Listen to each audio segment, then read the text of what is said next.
I stood at the altar for 47 minutes waiting for a groom who was already on a flight to Bali with my wedding planner. 216 guests watched me unravel in a $12,000 dress while my maid of honor tried to reach a man who had blocked all of our numbers somewhere over the Pacific Ocean. The $94,000 wedding my parents had spent 2 years saving for became the most expensive humiliation of my life. And 6 months later, I found their honeymoon photos on Instagram. They used my venue deposit for their ceremony. They were married on the beach where I was supposed to spend my honeymoon. My name is Bryn, and I am the woman who got left at the altar by a man who had been sleeping with our wedding planner for 11 months. 11 months of secret hotel rooms and whispered phone calls and looks exchanged across floral arrangement meetings that I interpreted as professional rapport. 11 months of lies so elaborate and so perfectly constructed that I never suspected a thing. Not even when the signs were right in front of my face. I was too busy planning my dream wedding to notice that my fiancé was planning his escape. I met Connor at a charity gala in March 2021. I was 28 years old, working as a marketing director for a tech startup, and I had given up on finding love in the traditional ways. Dating apps had produced nothing but disappointment. Blind dates set up by well-meaning friends had gone nowhere. I had accepted that maybe I was meant to focus on my career, to build something meaningful with my professional life since my personal life refused to cooperate. And then Connor walked up to me at the silent auction table, and made a joke about the absurdly overpriced painting we were both pretending to consider. He was handsome in a clean-cut, all-American way, with sandy brown hair and green eyes and a smile that made me feel like I was the only person in the room. By the end of the night, he had my phone number. By the end of the month, he had my heart. Connor worked in commercial real estate, selling office spaces and retail properties to corporations and developers. He was successful, charming, and attentive in ways that felt almost too good to be true. He remembered every small detail I mentioned: my favorite flowers, my coffee order, the name of my childhood dog. He planned elaborate dates that showed thoughtfulness and effort, picnics in hidden parks, cooking classes, surprise tickets to shows I had mentioned wanting to see. He met my parents after 2 months and impressed them so thoroughly that my mother started asking about grandchildren. He introduced me to his friends, his colleagues, his life. Everything about our relationship felt solid, real, destined. He proposed on Christmas Eve 2022, in front of my entire family, with a 2.3-carat diamond ring that he had apparently been hiding for 3 months. I said yes before he finished the question. My mother cried. My father shook his hand with tears in his eyes. My younger sister took approximately 400 photos for social media. I felt like the luckiest woman alive, like every disappointment in my dating history had been leading me to this moment, to this man, to this perfect beginning of our forever. We set the date for October 14, 2023. 10 months to plan the wedding of my dreams. The wedding planner came highly recommended. Miranda-chan had planned weddings for 2 of my colleagues and the daughter of a family friend. Her portfolio was stunning, full of elegant ceremonies and flawless receptions and 5-star reviews from satisfied brides. She was beautiful in a polished, professional way, with long dark hair and sharp cheekbones and an efficiency that made me feel like everything was under control. When we met for our first consultation in January 2023, she asked all the right questions, took detailed notes, and presented a vision for our wedding that exceeded anything I had imagined. I was instantly comfortable with her. I trusted her completely. I handed over access to my wedding budget, my vendor contacts, my dreams, never suspecting that I was also handing over my fiancé. The planning process was supposed to be stressful. Every bride I knew had warned me about the arguments, the family drama, the vendor nightmares. But with Miranda handling everything, the stress never materialized. She managed the venue negotiations, the catering tastings, the florist meetings, the photographer interviews. Connor and I just showed up when she told us to, approved the choices she presented, and watched our wedding come together like a beautiful machine. I was so grateful for her expertise that I recommended her to 3 other engaged couples. I posted about her on social media. I called her a lifesaver, a miracle worker, the best investment of my entire wedding budget. I had no idea that every meeting, every email, every phone call was an opportunity for her to spend time with my fiancé, while I trusted them both implicitly. The first sign I should have noticed came in April 2023, 6 months before the wedding. Miranda suggested that Connor attend more planning meetings without me, explaining that grooms often felt left out of the process, and that his involvement would make the day more meaningful for both of us. Seemed reasonable. Progressive, even. Most wedding planners focused entirely on the bride, but Miranda wanted to make sure Connor felt ownership of the day too. I was touched by her thoughtfulness. I encouraged Connor to go to the meetings, grateful that he was taking an active interest in our wedding. What I didn't know was that those meetings often ended at a hotel 3 blocks from Miranda's office, in a room she booked under a fake name, paid for with cash she skimmed from my wedding budget. The second sign came in July 2023, 3 months before the wedding. Connor started working late more often, claiming that a big deal was closing, and he needed to be available for clients in different time zones. I believed him because I had no reason not to. His career had always been demanding, and a major sale would mean a bonus that could help pay for our honeymoon. I brought him dinner at the office one night as a surprise, only to find his desk empty and his coworkers confused about where he was. When I asked him about it later, he said he had been meeting a client at a restaurant nearby, and must have just missed me. The explanation was plausible. The hesitation before he gave it was not.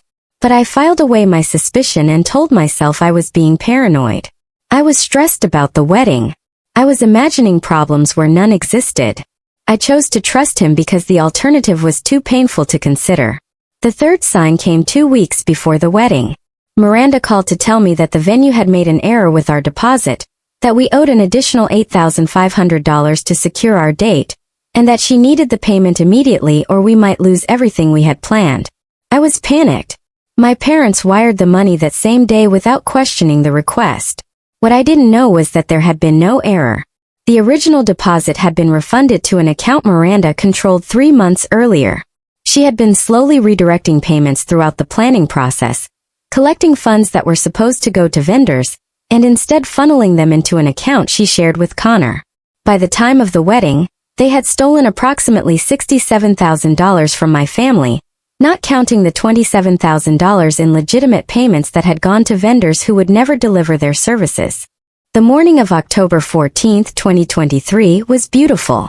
Unseasonably warm with golden sunlight streaming through the windows of the bridal suite at the Rosewood estate where I had dreamed of getting married since I was a teenager. My mother helped me into my dress, a custom-designed Vera Wang that had taken 7 fittings to perfect. My bridesmaids popped champagne and took photos and told me I was the most beautiful bride they had ever seen.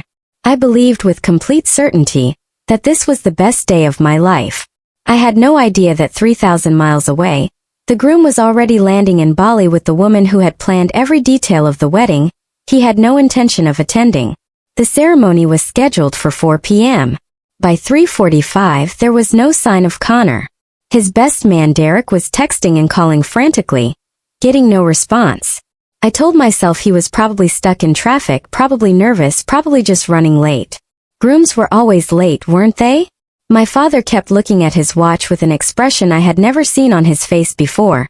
A mixture of concern and something darker that he was trying to hide from me. The string quartet played the same 3 songs on rotation while the guests shifted uncomfortably in their seats. At 4:15, the officiant approached my father and asked, very quietly, if we should consider postponing the start time. My father said give him 10 more minutes. Those 10 minutes became 20. 20 became 30. 30 became the longest and most humiliating minutes of my life. I walked down the aisle at 4:47 p.m. because I couldn't stand waiting in the bridal suite anymore, because I needed to see with my own eyes that he wasn't there, because some part of me still believed that he would appear at the last second with a wild excuse and everything would be okay. My father held my arm so tightly that I could feel his fingers trembling. The guests turned to watch me, and I saw pity on their faces before I saw anything else. The altar was empty except for Derek, who was still desperately checking his phone, and the officiant, who was staring at the ground like he wished it would open up and swallow him. I stood there in my $12,000 dress, holding a bouquet of peonies that cost $800, waiting for a man who had already chosen someone else. Derek finally reached Connor at 5:02 p.m. Not Connor himself, but his voicemail, which had been changed to an automated message saying the number was no longer in service. My maid of honor tried Miranda's number next. Same result. Disconnected. Gone. vanished as completely as if they had never existed. The realization hit me in waves, each one more devastating than the last. He wasn't coming. He had planned this. She had helped him. Everything I thought I knew about my life was a lie. I don't remember falling, but I remember strong arms catching me before I hit the ground. I remember my mother's scream. I remember my father's voice, low and furious, telling someone to get the guests out now. I remember the $14,000 worth of catering that would go uneaten, the $6,000 band that would never play, the $3,500 cake that would never be cut. I remember thinking that this wasn't real, couldn't be real, was a nightmare I would wake up from any second.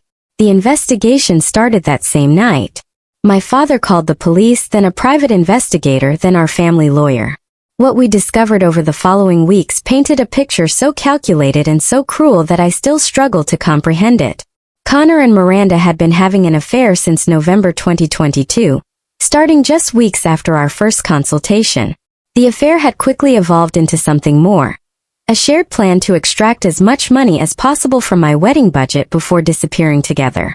Miranda had created fake invoices, diverted deposits, and inflated costs systematically throughout the planning process.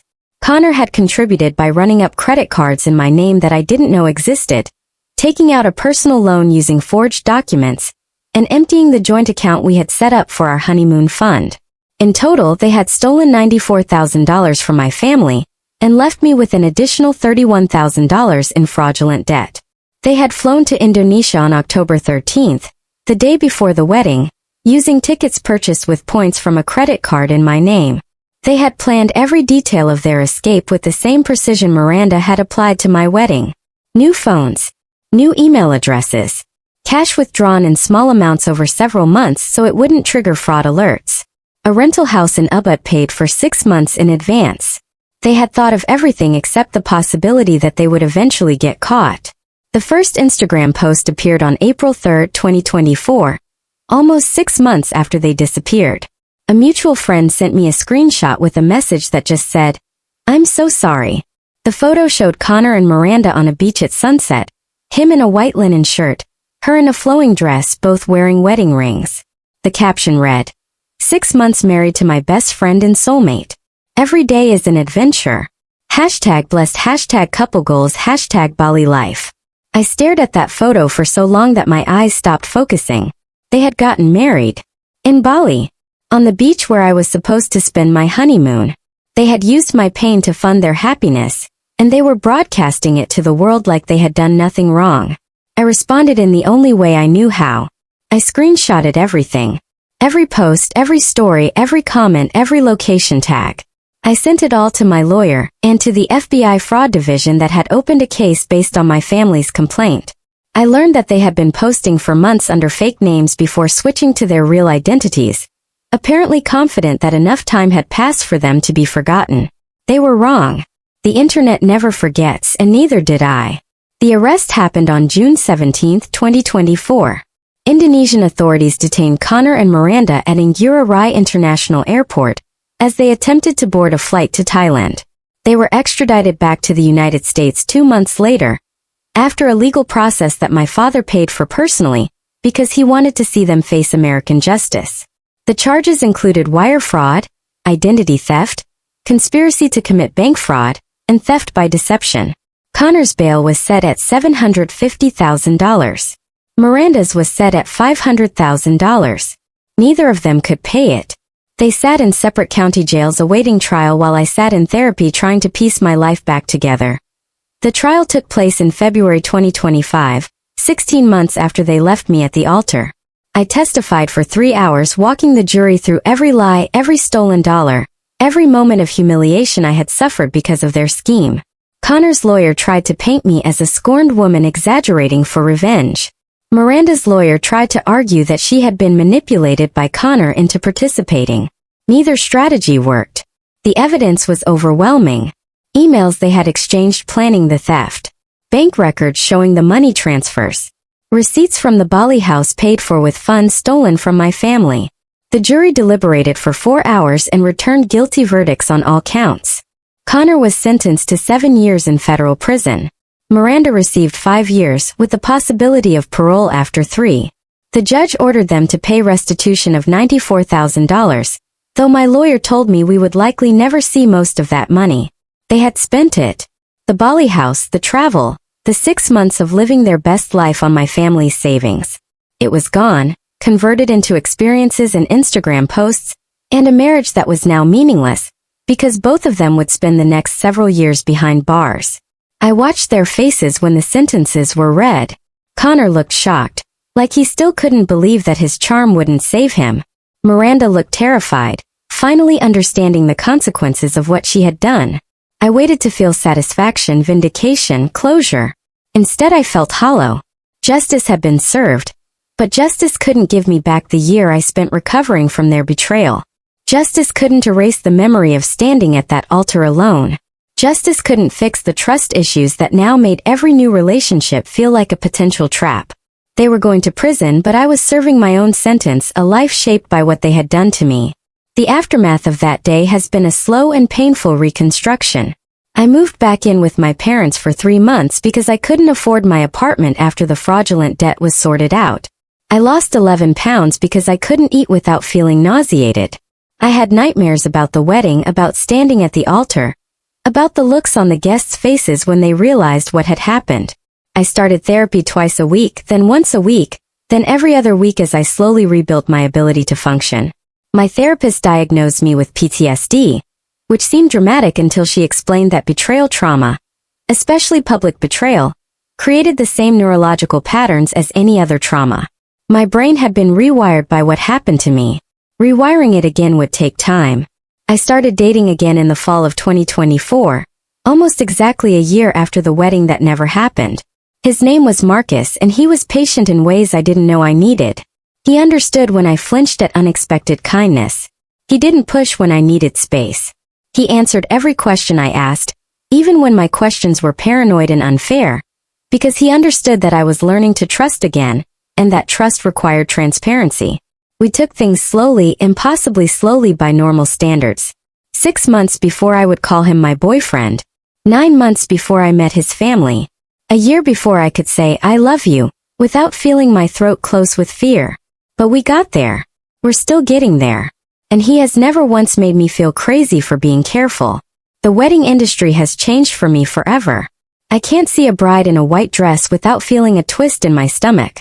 I can't hear someone talk about their wedding planner without wanting to warn them, to tell them to verify every invoice, to meet every vendor personally, to never trust anyone with access to their money and their partner simultaneously.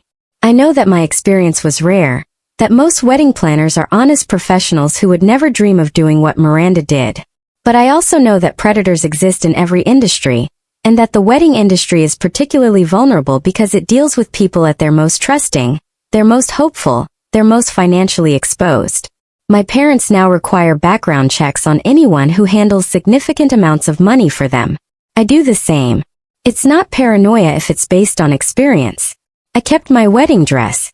People ask me why, expecting me to say I'm saving it for the right day, for the wedding I'll eventually have with someone who deserves me. But that's not why. I kept it because it cost $12,000 and burning it felt like letting Connor win. I kept it because it's beautiful and I refused to let him take that beauty from me. I kept it because someday when I tell my children about the worst day of my life, I want to show them the dress their mother wore when she learned the hardest lesson about trust and betrayal. The dress hangs in the back of my closet in a garment bag. I haven't looked at it in months, but I know it's there. A reminder that I survived. A reminder that beautiful things can come from terrible experiences. A reminder that I am stronger than the worst thing that ever happened to me. Connor will be eligible for parole in 2029. Miranda could be out as early as 2027. Sometimes I think about what I'll do if I ever see them again, if we cross paths in a grocery store or on a street somewhere.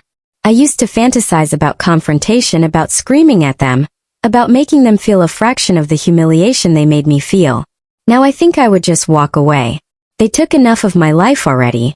They don't get any more of my time, my energy, my attention. The best revenge is not thinking about them at all. The best revenge is living a life so full and so happy that they become a footnote rather than a headline. My father has never fully recovered from what happened. He blames himself for not questioning Miranda's invoices, for not insisting on meeting the vendors himself, for trusting two people who turned out to be predators. I've told him 1,000 times that it wasn't his fault, that these were professional con artists who had practiced their deception for months. But he still gets quiet at family dinners when weddings come up. He still tears up when he sees me happy with Marcus. He still apologizes randomly for a day that was never his fault. That's perhaps the cruelest part of what Connor and Miranda did. They didn't just hurt me. They hurt everyone who loved me. They made my father feel like he had failed to protect his daughter. That guilt will stay with him forever, and no prison sentence can take it away. If you are planning a wedding right now, I don't want to scare you. I want to empower you. Verify every invoice yourself. Meet every vendor in person. Don't give any single person access to both your finances and your fiancé. Trust your instincts when something feels wrong. And know that even if the worst happens, even if your perfect day becomes a nightmare, you will survive it. You will rebuild. You will find love again. Real love. Love that doesn't require deposits or contracts or trust that hasn't been earned. I am living proof that the worst day of your life doesn't have to be the end of your story. It can be the beginning of something stronger. Today I am 31 years old. I have a career I'm proud of, a family that loves me, a boyfriend who proves every day that good men exist. I have a $94,000 story that I tell at dinner parties. A cautionary tale that makes people gasp and shake their heads and hold their partners a little closer. I have scars that will never fully heal and trust issues that may never fully resolve. But I also have something Connor and Miranda will never have. A clear conscience. I built my happiness honestly. I earned my peace. They stole theirs and it was taken away from them just as quickly. There's a lesson in that, I think. A lesson about karma, about justice, about the way the universe eventually balances its books. I stood at an altar alone on the worst day of my life. But I'm not alone anymore. And I never will be again.